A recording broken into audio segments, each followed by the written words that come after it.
Hey guys, welcome back to Devradi Pathshala.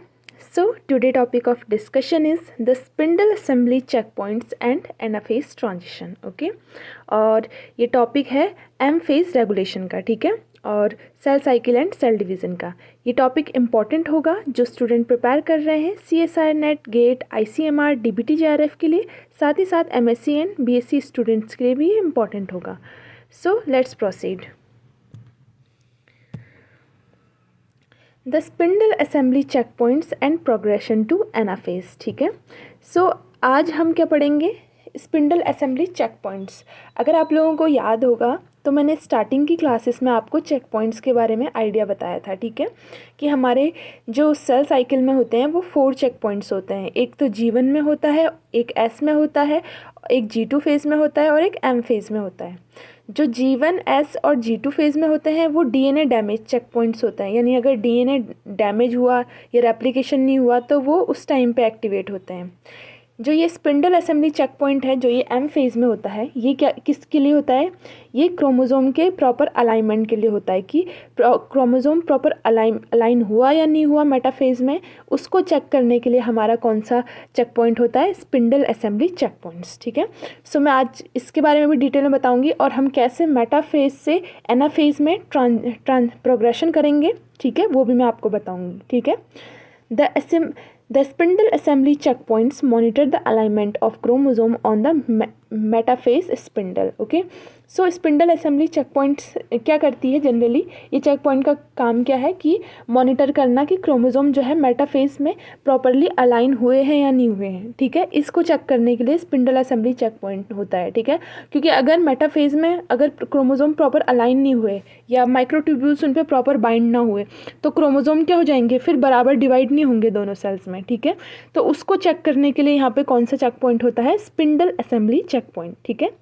once this has been accomplished the cell proceed to initiate anaphase and complete mitosis. ठीक है, एक बार ये achieve हो गया तो फिर जो सेल है वो प्रोसीड करती है एनाफेज में और माइटोसिस को कंप्लीट करती है. ठीक है, नेक्स्ट है the progression from metaphase to anaphase result from ubiquitinylated proteolysis of key regulatory protein triggered by the activation of APC. ठीक है, स्टार्टिंग में जब हम CDK के इनिबिटर पढ़ा रही थी मैं, स्टार्टिंग्स यानी लेक्चर 1, 2, 3 इसमें, तो मैंने आप लोगों को CDK के इनिबिटर्स के बारे में बताया था जिसमें APC का भी नाम था. ठीक है, APC का फुल फॉर्म क्या होता है, एनाफेज प्रमोटिंग कॉम्प्लेक्स या साइक्लोजोम इसको हम बोलते हैं. ठीक है, ये इसका फुल फॉर्म है.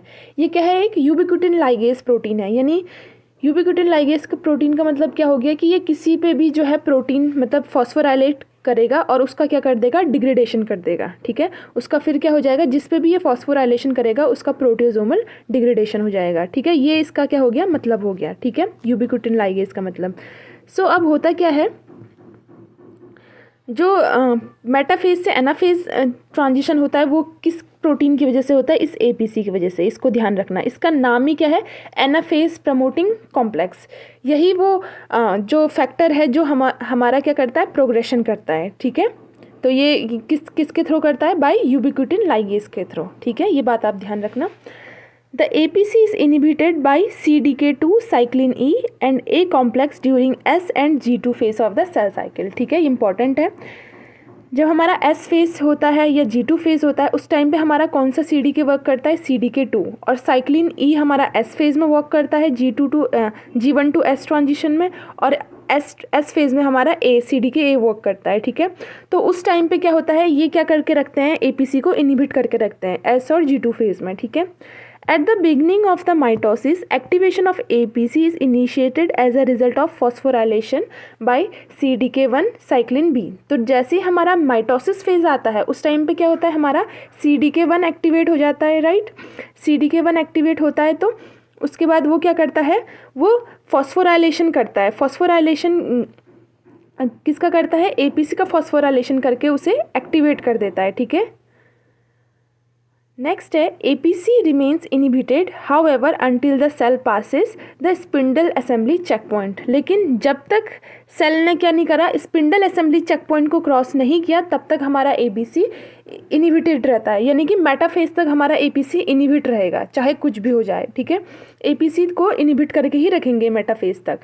After which activation of the ubiquitin degradation system brings the transition from metaphase to anaphase progression and rest the mitosis। ठीक है, अगर एक बार हमारा spindle assembly check point cross हो गया, यानी चेक पॉइंट्स ने देख लिया कि भाई अभी कोई प्रॉपर अलाइनमेंट है, कोई गड़बड़ नहीं है, तो हम आगे प्रोसीड कर सकते हैं। तो उस टाइम पे क्या होगा, फिर वो क्या करेगा, एक्टिवेट हो जाएगा हमारा एपीसी, और वो क्या कर देगा, डिग्रेडेट कर देगा, यूबिक्विटिन डिग्रेडेशन करेगा वो कुछ प्रोटीन्स का, जो मैं आपको अभी बताती हूँ, और जिससे क्या होगा, हमारा मेटाफेज टू एनाफेज प्रोग्रेशन हो जाएगा। ठीक है, फिर हमारा माइटोसिस ऐसे आगे प्रोसीड करता रहेगा। सो ये एपीसी क्या है, हमारा बहुत ही इंपॉर्टेंट प्रोटीन है। ठीक है, the spindle assembly check point is remarked by in the presence of even a single unaligned chromosome is sufficient to prevent the activation of APC. ठीक है, अगर स्पिंडल असेंबली चेक पॉइंट ने कोई भी गलती पकड़ ली, ठीक है, माना कि कोई एक सिंगल क्रोमोसोम भी अलाइंड अगर ठीक से नहीं हुआ है मेटाफेज प्लेट में, तो उस टाइम पे क्या होगा, हमारा एपीसी एक्टिवेट नहीं होगा, वो होने ही नहीं देगा एक्टिवेट, क्योंकि वो जब तक एक प्रॉपर अलाइनमेंट ना हो जाए पूरे क्रोमोसोम्स का, जैसे हमारे ह्यूमन में कितने हैं, 23 पेयर्स ऑफ क्रोमोसोम्स हैं, राइट, तो वो 23 pairs of chromosomes proper align होने चाहिए हमारे सेल में। ठीक है, इस फेज में, मेटाफेज में, अगर 23 out of 23 pair of chromosome, अगर उसमें से भी एक 23 पेयर है, यानी कि 46 क्रोमेटिड्स हैं। ठीक है, 46 है टोटल, और इन 46 में अगर एक भी अगर गड़बड़ हुआ, एक में भी अगर माइक्रोट्यूब्यूल्स प्रॉपर बाइंड नहीं करें मेटाफेज में,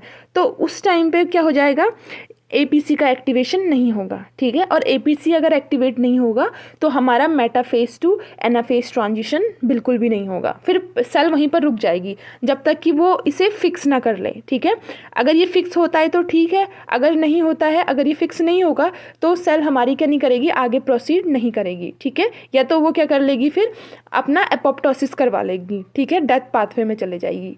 ठीक है, तो ये होता है हमारा फाइनल रिजल्ट। ठीक है, The spindle assembly checkpoint prevent activation of APC until the chromosome are aligned on the mitotic spindle। तो 100 बातों की एक बात हो गई, पूरा ये इम्पॉर्टेंट पॉइंट है कि हमारा जो स्पिंडल असेंबली चेक पॉइंट है वो एक्टिवेशन रोक के रखता है एपीसी का, जब तक कि हमारा क्रोमोसोम जो है मेटाफेज में प्रॉपरली अलाइन ना हो। ठीक है, मेटाफेज के बारे में मैंने आपको बता रखा है। ठीक है, ऐसा नहीं है कि मैंने आपको ऑलरेडी सारी डिटेल्स बता रखी हैं, तो इसीलिए मैं ये टॉपिक लास्ट में लाई, ताकि आप लोगों को समझने में ईजी हो, इसलिए मैंने माइटोसिस फेजेस जो है पहले पढ़ा दिया था। ठीक है, तो मेटाफेज में कैसे प्रॉपर अलाइन ना हो, जैसे कि इस फिगर से आप देख सकते हो, ये है ना मेटाफेज, ये वाला है मेटाफेज। ठीक है, तो इसमें क्या है, प्रॉपर अलाइन है क्रोमोसोम, यहाँ पे तो 2 ही क्रोमोसोम दिखा रखे हैं हमें। ठीक है, तो अगर एक में भी अगर गड़बड़ होगा तो क्या होगा, मेटाफेज टू एनाफेज ट्रांजिशन नहीं होगा। ठीक है, अब हम पढ़ेंगे कि कैसे जो है मेटाफेज टू एनाफेज ट्रांजिशन होता है। ठीक है, ये हम अभी डिटेल में पढ़ते हैं। ठीक है, क्या करता है एपीसी ऐसा। ठीक है, the check point is mediated by a complex protein called mitotic checkpoint complex MCC। ठीक है, इसको हम क्या बोलते हैं, mitotic checkpoint complex MCC। ठीक है, तो ये चेक पॉइंट किसके थ्रू मेडिएट होता है, एक प्रोटीन कॉम्प्लेक्स होता है। ठीक है, मतलब बहुत सारे इसमें प्रोटीन्स प्रेजेंट होंगे, माइटोटिक चेक पॉइंट कॉम्प्लेक्स, उसको हमने एक नाम दे दिया। ठीक है, इसे हाईलाइट कर लेना। That is formed at unattached kinetochore and inhibit the ABC। ठीक है, तो क्या होता है, ये कहाँ पे फॉर्म होता है, जहाँ पे काइनेटोकोर क्या होता है, अटैच्ड नहीं होता है। ठीक है, और इनहिबिट करता है APC को। ठीक है, APC को ये इनहिबिट करके रखता है, तो ये एक चेक पॉइंट है। ठीक है, तो ये माइटोटिक चेक पॉइंट कॉम्प्लेक्स है, इसका नाम क्या है, माइटोटिक चेक पॉइंट कॉम्प्लेक्स। ये स्पिंडल असेंबली चेक पॉइंट का ही वो है। ठीक है, स्पिंडल असेंबली चेक पॉइंट ही से मॉनिटर करती है। तो ये क्या करता है, जो अनअटैच काइनेटोकोर है, यानी जैसे ये फिगर में देख रहे हो आप, ये अनअटैच काइनेटोकोर है, इस पर कोई काइनेटोकोर अटैच नहीं है, ये सेंट्रोमेयर है इसका। ठीक है, ये क्या है, सेंट्रोमेयर, जो सेंटर में होता है। ठीक है, सेंट्रोमेयर है क्रोमोसोम का, यहाँ पे काइनेटोकोर अटैच नहीं है। तो यहाँ पे क्या होती हैं, कुछ क्यों नहीं है अटैच, क्योंकि यहाँ पे कुछ प्रोटीन्स ने क्या कर लिया है, घेरा बना लिया है, और ये प्रोटीन्स का नाम हम क्या बोलते हैं, MCC, mitotic checkpoint complex. ठीक है, जो ये प्रोटीन्स हैं सारी complex. The mitotic checkpoint complex consist of 4 proteins. इसमें टोटल कितनी प्रोटीन्स है? हमारी 4 प्रोटीन्स है। पहला है हमारा BUB-R1, सेकंड है हमारा BUB-3, थर्ड है हमारा MAT2 और फोर्थ है हमारा CDC20। ठीक है, ये यहाँ पे लिखी है BUB-R1, BUB-3, MAT2 and CDC20। ये हमारी 4 पॉइंट्स हैं। ठीक है, 4 प्रोटीन्स हैं जिन्होंने ये कॉम्प्लेक्स बना रखा है, माइटोटिक चेक पॉइंट कॉम्प्लेक्स, जिसे हम MCC बोलते हैं। ठीक है, यहाँ पे MCC लिखा है शॉर्ट में। The protein CDC20 is required activator of the APC। ठीक है, CDC20 के बारे में बहुत इंपॉर्टेंट है। CDC20 प्रोटीन हमारा ये किसके लिए रिक्वायर होता है? APC को एक्टिवेट करने के लिए। ठीक है, यानी जब हमारा स्पिंडल असेंबली चेक पॉइंट से सेल क्रॉस हो जाएगी, यानी जब सारा प्रॉपर अलाइनमेंट हमारा मेटाफेज में होगा क्रोमोसोम्स का, तो उस टाइम पे जो है APC को एक्टिवेट करने वाला कौन सा प्रोटीन होता है? हमारा CDC20 नाम है उसका। ठीक है, ये बात ध्यान रखना। But it's activity is blocked when bound by MAB and BUB proteins in the MCC। ठीक है, लेकिन क्या होता है, ये प्रोटीन तो एक यहाँ पे तो एक कॉम्प्लेक्स बना रखा है इन्होंने। ठीक है, तो CDC की एक्टिविटी तब तक एक्टिवेट नहीं होती है, तब तक ये APC को एक्टिवेट नहीं कर पाता है जब तक इसके पास ये BUB और MAT प्रोटीन्स बाइंड होते हैं। ठीक है, BUB और MAT प्रोटीन्स इस पर बाइंड करके इसको APC का एक्टिवेशन नहीं करने देता है। सो formation of the MCC result in inhibition of APC। सो इसका फॉर्मेशन ही क्या है? APC का इनिबिशन है। यानी जब भी ये प्रोटीन फॉर्म हो, जब भी हमारा MCC फॉर्म हो, तब भी हमारा क्या नहीं हो सकता? APC एक्टिवेट नहीं हो सकता। और अगर APC एक्टिवेट नहीं हुआ तो हमारा मेटाफेज टू एनाफेज ट्रांजिशन नहीं हो पाएगा। ठीक है, सो आई होप आप लोगों को समझ में आ रहा होगा। नेक्स्ट पॉइंट है, the microtubules have attached the kinetochore MCC complex are no longer formed. CDC20 is able to activate rather than inhibit the APC-C। ठीक है, तो होता क्या है हमारा, जब माइक्रोट्यूब्यूल्स हमारे काइनेटोकोर्स पे अटैच होते हैं, ठीक है, ऑलरेडी बता रखा है कैसे अटैच होते हैं, फिर हमारा जो MCC कॉम्प्लेक्स है फिर ये फॉर्म नहीं कर पाता, क्योंकि ये यहीं पे बन रहा है जहाँ पे काइनेटोकोर अटैच होता है हमारा, राइट। सो यहाँ पे अब क्या होगा, हमारा क्या बाइंड नहीं कर पाएगा, हमारा वो काइनेटोकोर पे हमारा माइक्रोट्यूब्यूल्स बाइंड नहीं कर पाएगा। लेकिन जब हमारा माइक्रोट्यूब्यूल्स आएगा बाइंड करने के लिए, तब ये प्रोटीन्स क्या हो जाएंगे? रिमूव हो जाएंगे। और जब ये प्रोटीन रिमूव हो जाएंगे तो ये कॉम्प्लेक्स फिर कॉम्प्लेक्स नहीं रहेगा, ये फ्री हो जाएगा। ठीक है, और हमारा CDC20 जो है वो फ्री हो जाएगा। CDC20 फ्री हो जाएगा तो अब ये किसको एक्टिवेट करेगा? APC को एक्टिवेट कर देगा। ठीक है, नेक्स्ट चलते हैं। ये हमारा क्या है? इनएक्टिव कॉम्प्लेक्स है। जब तक ये कॉम्प्लेक्स बना के रखेंगे तब तक ये APC को इनएक्टिव करके रखेंगे। जैसे ही माइक्रोट्यूब्यूल अटैच होंगे काइनेटोकोर में, ये कॉम्प्लेक्स हट जाएगा और हमारा CDC20 अब एक्टिवेट करना चालू कर देगा हमारे APC को। ठीक है, नेक्स्ट चलते हैं। नेक्स्ट है, activation of the APC result in ubiquitination and degradation of 2 key target proteins that trigger the metaphase to anaphase transition। ठीक है, बहुत ज़्यादा इंपॉर्टेंट है। ठीक है, जैसे ही हमारा APC एक्टिवेट होता है तो ये क्या करता है? यूबिक्विटिनाइलेशन एंड डिग्रेडेशन करता है। ठीक है, मैंने आपको बताया ये क्या है? यूबिक्विटिन प्रोटीन है। ठीक है, जो कि दूसरों पे यूबिक्विटिन लाइगेज प्रोटीन है, जो कि दूसरों पे क्या करता है? यूबिक्विटिनाइलेशन करता है और उनका डिग्रेडेशन कर देता है दूसरे प्रोटीन्स का। तो ये क्या करता है? जैसे ही एक्टिवेट होता है ये 2 इंपॉर्टेंट प्रोटीन्स को टारगेट करता है और उनको मारता है। ठीक है, ख़त्म कर देता है उनको, और उस टारगेट, उनके मरने से, वो टारगेट अचीव करने से मेटाफेज से एनाफेज ट्रांजिशन हो जाता है। ठीक है, कैसे होता है मैं आपको बताती हूँ। The onset of anaphase result from degradation of cyclin B leading to inactivation of CDK1। ठीक है, जब हमारा एनाफेज जो है, ठीक है, एनाफेज क्या करता है? सबसे पहले हमारा क्या करता है? साइक्लिन B को डिग्रेड करता है। साइक्लिन B जो, जैसे जब मैंने आपको पढ़ाया था माइटोसिस, जैसे mitosis G2 to M transition हुआ था तो साइक्लिन B एक्टिवेट हुआ था। साइक्लिन B CDK1, ठीक है, CDK1 ने फिर डिफरेंट फंक्शंस परफॉर्म करी थी। ठीक है, क्रोमोसोम कंडेंसेशन, क्या क्या पढ़ा था हमने? न्यूक्लियर को डिग्रेड करना, न्यूक्लियर एनवेलप को। ठीक है, सो डिफरेंट फंक्शंस हमने लास्ट क्लास में पढ़े थे। ठीक है, ये करे थे। लेकिन जब हमारा मेटाफेज से एनाफेज ट्रांजिशन होता है तो सबसे पहले हमारा APC किसको मार देता है? साइक्लिन B को। यहाँ पे ये देख रहे हो, ये हमारा क्रोमोसोम है, ये हमारा एक्टिव APC है। इस पर कौन बाइंड हो चुका है? CDC20। इसने इसको क्या कर दिया है? एक्टिवेट कर दिया है। ठीक है, अब यूबिक्विटिनाइलेशन हो रहा है, ठीक है, डिग्रेडेशन हो रहा है, तो सबसे पहले किसको मार रहा है? ये मार रहा है साइक्लिन B को। ठीक है, मैंने आपको ऑलरेडी बताया है कि साइक्लिन B साइक्लिन और सीडीकेस का क्या रिलेशन होता है? साइक्लिन जो है हमेशा सीडीके को एक्टिवेट करती हैं और सीडीके क्या होते हैं? सीडीके के पास काइनेज एक्टिविटी होती है। जो हमारा फंक्शनल यूनिट होती है वो सीडीके होती है, यानी जितने भी फंक्शन हमारे परफॉर्म करना है वो सीडीके ने करना है। साइक्लिन सिर्फ उनको एक्टिवेट और इनहिबिट करने का काम करती हैं, ठीक है। सो जैसे ही इसने इस पे यूबिक्विटिन प्रोटीन जोड़ा, ठीक है, फॉस्फोराइलेशन करा, यूबिक्विटिन प्रोटीन जोड़ा, वैसे ही हमारा साइक्लिन बी क्या हो जाता है? डिग्रेड हो जाता है। साइक्लिन बी का डिग्रेड होना यानी कि अब CDK1 को कोई एक्टिवेट नहीं कर पाएगा, ठीक है। तो CDK1 हमारा क्या हो गया? इनएक्टिव हो गया, ठीक है। इनएक्टिव हमारा CDK हो गया, ठीक है। तो CDK1 हमारा कहाँ इनएक्टिव हो जाता है? मेटाफेज टू एनाफेज ट्रांजिशन में, ठीक है। ये पहली बात हो गई, ठीक है। सेकंड पॉइंट क्या है? सेकंड एक इम्पॉर्टेंट प्रोटीन होती है, देखो सिक्योरिन नाम की होती है। सिक्योरिन क्या करता है? सेपरेज को इनहिबिट करके रखता है। नॉर्मली जो है हमारे सेल में सिक्योरिन जो ये नाम का प्रोटीन है ये क्या करता है? सेपरेज को इनहिबिट करके रखता है।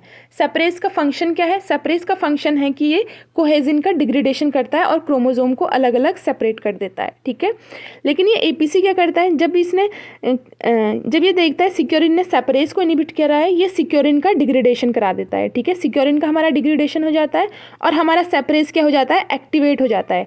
सेपरेज का एक्टिवेशन होने से जो हमारा कोहेजिन मिडिल में बचा हुआ था, जिसने कि 2 सिस्टर क्रोमैटिड्स को अटैच करा हुआ था, वो अब क्या हो जाएगा? डिग्रेड हो जाएगा। सो कोहेजिन के डिग्रेडेशन होने से हमारे जो क्रोमोजोम्स हैं वो अलग अलग हो जाएंगे, सेपरेट हो जाएंगे, ठीक है। सो ऐसे हमारा क्या होता है? मेटाफेज टू एनाफेज ट्रांजिशन, ठीक है।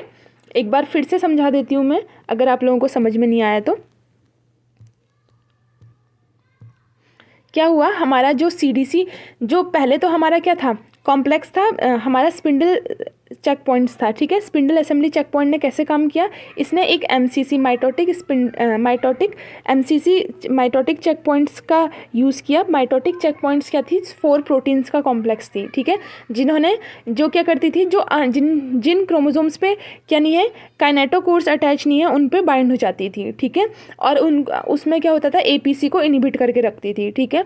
जैसे ही हमारा काइनेटोकोर्स माइक्रोट्यूब्यूल्स जो है बाइंड करते हैं, काइनेटोकोर बाइंड करते हैं, तो वैसे ही ये प्रोटीन क्या हो जाती है? रिमूव हो जाती हैं। ये प्रोटीन रिमूव होने से क्या होता है? CDC20 अब एक्टिवेट हो जाता है। CDC20 अब किसे एक्टिवेट करता है? APC को एक्टिवेट करता है, ठीक है। CDC20 हमारा APC को एक्टिवेट करता है। देन हमारा क्या होता है? हमारा APC फिर 2 फंक्शन परफॉर्म करना शुरू कर देता है, क्योंकि APC के ऊपर जिम्मेदारी है कि उसे मेटाफेज टू एनाफेज ट्रांजिशन करना है। तो अब वो क्या करता है? सबसे पहला जो वर्क वो करता है वो साइक्लिन बी को डिग्रेड कर देता है, ठीक है। साइक्लिन बी के डिग्रेडेशन से CDK जो हमारा इनएक्टिव हो जाता है, ठीक है। फिर हमारा नेक्स्ट फंक्शन वो परफॉर्म करता है, वो क्या करता है? सिक्योरिन का डिग्रेडेशन करता है। सिक्योरिन हमारा क्या था? जिसने सेपरेज को इनहिबिट करके रखा था। सेपरेज हमारा नॉर्मली इनहिबिटेड रहता है, लेकिन जैसे ही APC आता है, इसने सिक्योरिन को डिग्रेड कर दिया, यहाँ पे डिग्रेडेशन कर दिया सिक्योरिन का, तो अब हमारा सेपरेज क्या हो गया? एक्टिवेट हो गया। सेपरेज के एक्टिवेशन होने से जो हमारा कोहेजिन था, कोहेजिन्स के बारे में मैंने आपको लास्ट वीडियोस में ऑलरेडी बता चुकी हूँ सारा, ठीक है। तो अब ये कोहेजिन्स को क्या कर देता है? डिग्रेड कर देता है। कोहेजिन ही था जिसने 2 सिस्टर क्रोमैटिड्स को अटैच करके रखा था। ये क्या है? 2 सिस्टर क्रोमैटिड्स हैं। क्या है? Sister chromatids. तो इन्होंने ही क्या करा था? अटैच करके रखा था 2 सिस्टर क्रोमैटिड्स को। अब कोहेजिन ही नहीं रहेगा तो इनके बीच में क्या रहेगा? कोई अटैचमेंट फिर रह नहीं पाएगा और ये क्या हो जाएंगे? फिर सेपरेट हो जाएंगे, ठीक है। जैसे फिगर के थ्रू भी समझाती हूँ। ये देखो, ये था कुछ मेटाफेज में, ठीक है। यहाँ पे स्पिंडल असेंबली चेक पॉइंट चल रहा था, जो कि चेक कर रहा था कि प्रॉपर अलाइनमेंट हुआ नहीं हुआ, ठीक है, क्रोमोसोम्स का, ठीक है। ये देखो, ये क्या बना रहा है? ये क्या है? एक मेटाफेज प्लेट है। इसको क्या बोलते हैं हम? Metaphase plate. जैसे ये मेटाफेज प्लेट बनती है और सब कुछ सही रहा, ठीक है, सब कुछ सही रहा, प्रॉपर अलाइनमेंट हो चुका है, ठीक है, प्रॉपरली काइनेटोकोर माइक्रोट्यूब्यूल्स काइनेटोकोर्स पे बाइंड कर चुके हैं, ठीक है। देन हमारा क्या होता है? फिर मेटाफेज से एनाफेज ट्रांजिशन होता है। कैसे होता है? APC एक्टिवेट हो जाता है। APC सेपरेज को एक्टिवेट करता है बाय डिग्रेडिंग सिक्योरिन। सिक्योरिन का डिग्रेडेशन होने से सेपरेज एक्टिवेट हो जाता है। सेपरेज फिर क्या करता है? कोहेजिन्स को डिग्रेड कर देता है, जो कि इन दोनों को अटैच करके रखा था सिस्टर क्रोमैटिड्स को। अब जैसे ही वो डिग्रेड हो जाता है, फिर एनाफेज में क्या हो जाते हैं? दूर दूर चले जाते हैं एक दूसरे से। और इन्हें कौन खींच रहा है? माइक्रोट्यूब्यूल्स। अगर पर्टिकुलरली नाम दें हम तो काइनेटोकोर माइक्रोट्यूब्यूल्स, ठीक है। तो ये होती है एनाफेज की कंडीशन। यहाँ पे हमारे जो क्रोमोसोम्स हैं जितने अलाइन थे वो सेपरेट हो जाते हैं, ठीक है। यहाँ पे हमारा फाइनली क्या हो गया है, न्यूक्लियस का डिवीज़न हो गया है, ठीक है। नेक्स्ट चलते हैं, आई होप आप लोगों को समझ में आया होगा, ठीक है। Cohesin degradation is not catalyze directly by APC, ठीक है। ये तो हमने देख लिया कि कोहेजिन का डिग्रेडेशन एपीसी डायरेक्टली नहीं करता, ये क्या करता है, degrade a protein called securin को डिग्रेड करता है और an inhibitory sub unit of a protease called separase. Separase हमारा क्या है, एक प्रोटीएज है, ठीक है, जो कि कोहेजिन्स को ब्रेक करता है, ठीक है। प्रोटीएज मतलब जो प्रोटीन का डिग्रेडेशन करता है उन्हें प्रोटीएजेस बोलते हैं, ठीक है। तो ये एपीसी किसके थ्रू करता है, सिक्योरिन को डिग्रेड करके सेपरेज को एक्टिवेट कर देता है और जिससे कि हमारा क्रोमोसोम जो है वो अलग अलग हो जाते हैं, ठीक है। Degradation of securin result in the activation of separase which in turn degrades cohesins. Cleavage of cohesins break the linkage between two sister chromatids, allowing them to segregate by moving to the opposite poles of the spindle, ठीक है। जैसे ही सेपरेज हमारा activate होता है, ये क्या कर देता है, कोहेजिन्स को ब्रेक डाउन कर देता है, ठीक है, और हमारे जो क्रोमोसोम्स को, सिस्टर क्रोमेटिड्स को अलग अलग कर देता है, ठीक है। माइक्रोट्यूब्यूल्स की वजह से वो क्या करते हैं, फिर अपोजिट पोल्स की तरफ मूव करना शुरू कर देते हैं, ठीक है। The separation of chromosomes during anaphase then proceed as a result of the action of several type of motor proteins associated with the spindle microtubule. और जो सेपरेशन होता है क्रोमोसोम्स का एनाफेज में, ठीक है, वो क्या होता है, बहुत सारे मोटर प्रोटीन्स का एक्शन होता है, डिफरेंट मोटर प्रोटीन्स वर्क करती हैं स्पिंडल माइक्रोट्यूब्यूल्स में, ठीक है। सो आई होप आप लोगों को ये पूरा चीज़ समझ में आ गया होगा। अगर नहीं आया है तो आप लोग मेरे कमेंट सेक्शन में बता सकते हो, मैं वापस से आप लोगों को के लिए समझा दूंगी, ठीक है। नेक्स्ट चलते हैं। Once the cell progress to anaphase, APC is also triggered the degradation of aurora and polokinases, allowing the cell to exit the mitosis and return to interphase, ठीक है। फिर एक बार जब हमारा एनाफेज से प्रोग्रेशन हो जाता है, बाद में अरोरा और पोलो लाइक काइनेजेस जो थे, ठीक है, इनके बारे में हमने लास्ट क्लास में पढ़ा था। तो इनको भी क्या कर देती है सेल, एपीसी क्या कर देती है, डिग्रेड कर देती है। इनके डिग्रेडेशन से क्या होता है, हमारा माइटोसिस से सेल एग्जिट ले लेता है। किससे एग्जिट ले लेता है, माइटोसिस से, और कहाँ पहुँच जाता है, इंटरफेजेस में। इंटरफेजेस में। अब वो इंटरफेस कौन सी हो सकती है, G1 फेज हो सकती है या G0 फेज हो सकती है। G0 क्या है, रेस्टिंग फेज है, ठीक है, ये ऑलरेडी आप लोगों को पता है। तो ये माइटोसिस से यानी M फेज से इंटरफेज में जाने के लिए क्या जरूरी होता है, degradation of Arora and polo like kinases, ठीक है, पोलो लाइक काइनेजेस। तो इनका डिग्रेडेशन ज़रूरी होता है माइटोसिस से इंटरफेस में जाने के लिए, ठीक है। Many of the cellular changes involved in these transition are simply the reversal of the event induced by CDK1 aurora and polo-like kinases during mitosis, ठीक है। तो हमने लास्ट क्लास में ऑलरेडी पढ़ा था कि हमारा CDK1 अरोरा पोलो लाइक काइनेजेस कौन कौन से फंक्शंस करती थी, ठीक है। जब ये एक्टिवेट होती थी तो क्या क्या करा था इन्होंने, क्रोमोसोम का कंडेंसेशन करा था, ठीक है, न्यूक्लियस को ब्रेक डाउन करा था, न्यूक्लियर इन्वेलप का, ठीक है, गोल्जी का फ्रेगमेंटेशन करा था, ठीक है, स्पिंडल असेंबली को उन्होंने क्या करा था, माइक्रोट्यूब्यूल्स का असेंबल किया था, ठीक है। ये सब फंक्शंस हमने पढ़े थे इनके।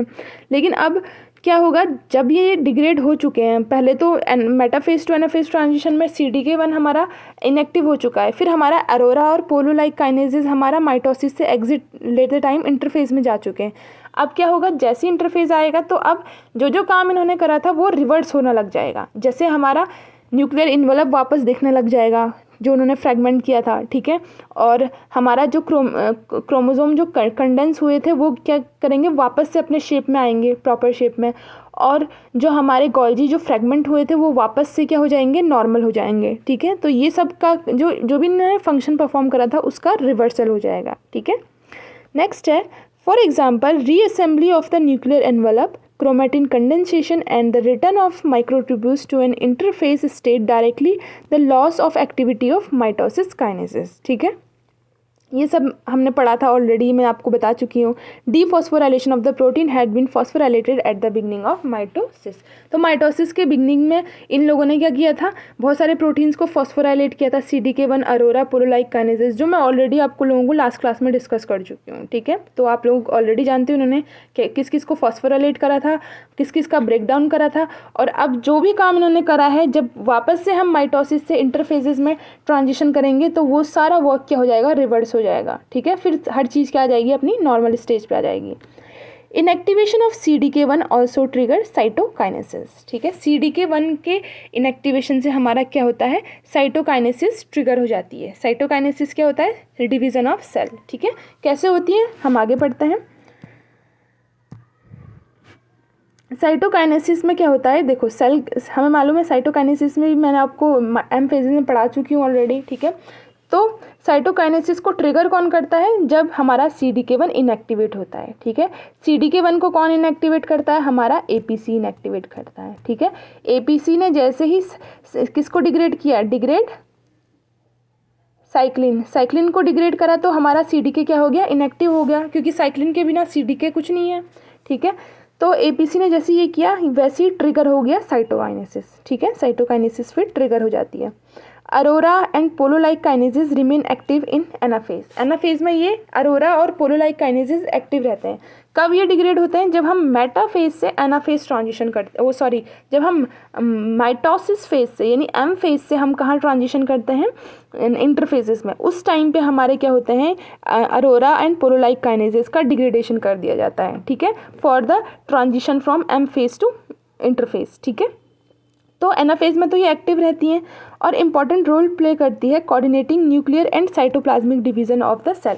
और ये इंपॉर्टेंट रोल प्ले करती है nuclear as well as cytoplasmic division में। ठीक है, cytokinesis of yeast and animal cell is mediated by contractile ring of actin and myosin second filament that form beneath the plasma membrane. ये मैं बात आप लोगों को ऑलरेडी बता चुकी हूँ कि साइटोकाइनेसिस हमारा जो ईस्ट और एनिमल सेल्स में है वो किसके थ्रू मेडिएट की जाती है, कॉन्ट्रैक्टाइल रिंग के थ्रू मेडिएट कर जाती है, जो किससे बनी होती है, हमारे कौन से साइटोस्केलेटन से बनी होती है, तो हमारे actin and myosin second filament से। ठीक है, ये फिगर देख रहे हो आप, ए फिगर, इसमें ये देखो ये सेल है हमारी। ठीक है, ये सेल किस तरीके से डिवाइड हो रही है, ये बीच में क्या बन रही है, कॉन्ट्रैक्टाइल रिंग बन रही है। ठीक है, कॉन्ट्रैक्टाइल रिंग स्ट्रक्चर बन रहा है। ठीक है, जो किसका बना है, एक्टिन एंड मायोसिन सेकेंड का।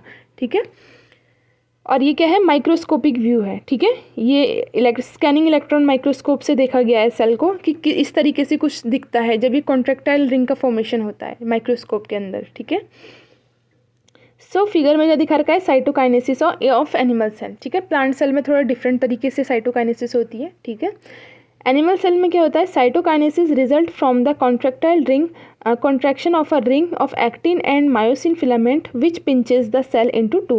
एक्टिन और मायोसिन फिलामेंट की रिंग्स होती है जो कि पिंच कर देती है सेल्स को, दो सेल्स में डिवाइड कर देती हैं। स्कैनिंग बी वाला जो फिगर हमारा स्कैनिंग इलेक्ट्रॉन माइक्रोग्राफ का है of frog egg under cytokinesis.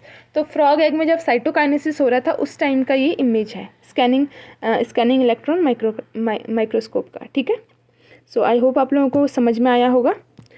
Next है the formation of this ring is activated by aurora and polo like kinases at a location determined by the position of the mitotic spindle. ठीक है, सो इस ring का formation कौन करता है, aurora and polo like kinases. Important point है, आप लोग हाईलाइट कर लेना। ठीक है, ये हमारा कौन करता है, अरोरा एंड पोलोलाइक काइनेजेस। ठीक है, so the cell is eventually cleaved in a plane that passes through the metaphase plate perpendicular to the spindle। ठीक है, और फिर सेल्स क्या करती हैं, फिर इवेंचुअली क्या करती हैं, क्लीव्ड करती हैं, और कैसे मेटाफेज से जैसे ही गुजरती है तो परपेंडिकुलर क्या करती है, स्पिंडल का फॉर्मेशन करती है। ठीक है, जैसे ये रिंग का फॉर्मेशन होता है ना सेल के अंदर, ये कुछ इस तरीके से हमने देखा था, कुछ इस तरीके से उसने क्या कर दिया था, पिंच कर दिया था रिंग ने, रिंग कुछ इस तरीके से बन रही थी हमारी, तो ये रिंग क्या करती है फिर परपेंडिकुलरली ऐसे, सो ये क्या करती है परपेंडिकुलर हमारा कुछ इस तरीके से होता है, राइट, तो परपेंडिकुलरली ये करती है, पिंचिंग ऑफ करती है। ठीक है ठीक है, और ये छोटा होते जाता है और इवेंचुअली ये क्या कर देती है, ये कुछ इस तरीके से दिखेगा, अगर हम देखना चाहेंगे तो ये कुछ इस तरीके से फिर ये कुछ इस तरीके से हो जाएगी सेल, ठीक है। ये कुछ फिर ये छोटा होता रहेगा और फाइनली ये क्या कर देगी, ब्रेक कर देगी और ये 2 सेल्स में हमारे डिवाइड हो जाएंगे, ठीक है। ये सेल 1 हो जाएगी और ये सेल 2 हो जाएगी। Cleavage proceeds as a contraction of actin filament pulls the plasma membrane inverts and eventually pinching off the half, वही बात कही है। And the bridge of the 2 daughter cell broken and the plasma membrane resealed, जो plasma membrane यहाँ पे broke होगी finally, उसको फिर वापस से रीसीलिंग किया जाएगा, ठीक है। तो इस तरीके से हमारा क्या होता है, साइटोकाइनेसिस होता है। साइटोकाइनेसिस में जो रिंग फॉर्मेशन में एक्टिव रोल किसने प्ले करा, हमारा अरोरा एंड पोलोलाइक काइनेसिस ने, ठीक है। सो ये तो हो गया था आज का हमारा स्पिंडल असेंबली चेक पॉइंट्स, और हमने finally metaphase to anaphase transition भी पढ़ लिया है, और हमारा जो सेल साइकिल और सेल डिवीज़न है वो हमारा फाइनली कंप्लीट हो चुका है, ठीक है। इसकी नेक्स्ट वीडियो में मैं आपको वो पढ़ाऊँगी, डीएनए डैमेज चेक पॉइंट्स पढ़ाऊँगी, ठीक है। क्योंकि अभी हमने spindle assembly check point detail में पढ़ी, तो अब डीएनए डैमेज चेक पॉइंट्स को भी मैं आपको एक बार डिटेल में बता दूँगी, ठीक है, जहाँ से भी क्वेश्चंस बनेंगे, ठीक है। और इम्पॉर्टेंट टॉपिक है, और इसकी नेक्स्ट क्लास में वो करेंगे, देन हमारा ये cell cycle cell division completely finish हो जाएगा, एंड हम फिर इसके जितने भी प्रीवियस ईयर क्वेश्चन हैं वो सारे क्वेश्चन सॉल्व करेंगे, ठीक है। और फिर नेक्स्ट हम कैंसर बायोलॉजी स्टार्ट करेंगे, ठीक है। सो आई होप आप लोगों को मेरा वीडियो समझ में आ रहा होगा, ठीक है। मेरा वीडियो पसंद आया है तो इसे लाइक ज़रूर करें, शेयर करें अपने दोस्तों के साथ, एंड प्लीज़ सब्सक्राइब देवराड़ी पाठशाला।